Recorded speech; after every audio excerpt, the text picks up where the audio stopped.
So tips, may mga ganitong jack, no, 5 ton. So ito po yung pinaka-stock nya. Yan, ito ang kasama sa jack.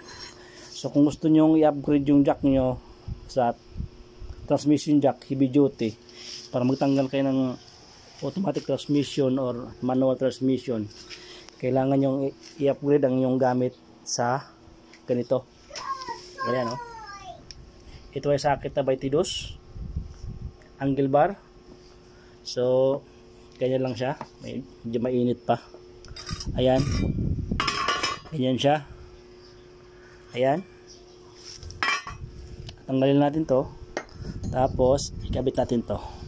Yan, diba, saktong sakto. So ngayon, ang gawin natin ngayon, itaas natin para masubukan natin yung ating DIY na ano, pang tanggal ng transmission.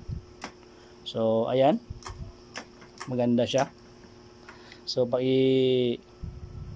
natin siya. Ayan, saktong sakto po siya, hindi po siya nakasagabal. Ayan, oh. Oh, di ba, napakaganda, flat na flat. Ayan, oh.